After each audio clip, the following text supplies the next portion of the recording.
glede na to, da se nahajamo na razstavi Sodobna slovenska arhitektura, me zanima, kakšno je vaše mnenje glede produkcije, stanja in ustvarjalnosti slovenskih arhitektov? Seveda slovenska sodobna arhitektura poskuša slediti predvsem tokovom napredka, tako v Evropi, še posebej v srednji Evropi, kot tudi tako na globalni sceni.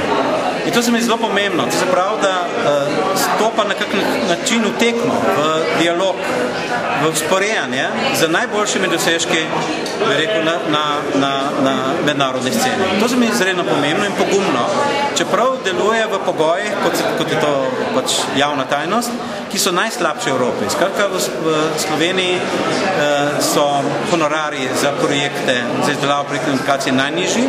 On dosegajo recimo skoraj, rečemo, četrtino honorarov recimo v Nemčiji.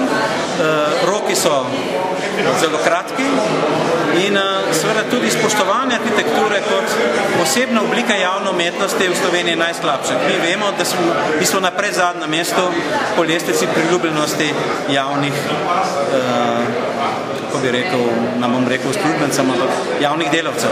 Skratka, arhitekt je v bistvu javni delavc in on ustvarja po drugi strani največjo novo vrednost od vrste drugih pravzaprav dejavnosti, predvsem ustvarjalnih, in s tem ustvarja tudi določen kulturni presežek in poleg tega ustvarja tudi dolgoročne učinke. Vsaka odgovornost arhitekta je seveda neskončno večja, kot mu je priznana tudi avtonomnost, kot mu je priznana seveda tudi pristojnost, da lahko oblikuje slovenski prostor. Torej, seveda, razstava skuša pokazati, kako je kvalitetna slovenska produkcija. Je tudi res, da na razstavi so pravzaprav razstavljeni skoraj vsi nagrajeni, tako ali drugače nagrajeni projekti zadnjih let in dejansko seveda je vtis zelo dober. Zavedati se pa treba, da je seveda to samo vrh, ne, in da seveda celotno povprečju pa slovenska arhitektura ni tako zgledna, kot jo na razstavi vidimo. Tisto, kar nas seveda tudi moti, je, da kljub vsemu še vedno Slovenija nima enega, mi lahko temu rečemo, arhitekturne politike, skratka, da država se ni opredelila v bistvu, kakšno arhitekturo si želi, čeprav mi vedno znova in znova poudarjamo, da vse tisto, ko mi govorimo, kako imamo lepo deželo, pa kako imamo majhno deželo, da najbolje uničujemo z ustreznimi posegi v prostor. In če se pogledamo, zremo nazaj, recimo v Ljubljani, mi radi govorimo, ne vem, baročna Ljubljana, secesijska Ljubljana, Plečnikova Ljubljana. To so bila obdobja, kjer je bila produkcija tako kvalitetna, da so pravzaprav dala ta obdobja prav Ljubljani svoje ime. Na razstavi Sodobna slovenska arhitektura, pa me zanima, kako se vam zdi trenutno stanje sodobne arhitekture v Sloveniji, kot tudi produkcija in ustvarjalnost slovenskih arhitektov. Ja, kot veste, se v Sloveniji veliko gradi, tudi veliko vprašljivega. Ta razstava je selekcija najboljše arhitekture in to je to.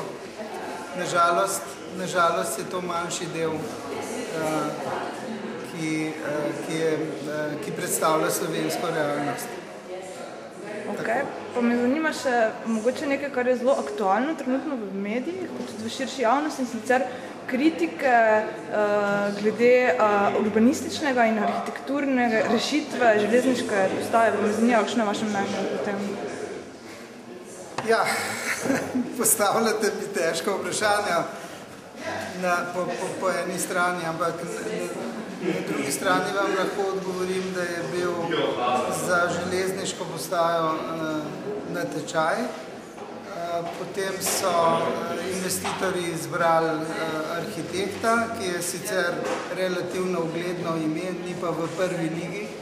In mislim Helmuta Jana, v Ljubljani bi si želel eno od imen, ki so danes v špici svetovne arhitekture. Če že, mora biti arhitektura izpod tujih rok.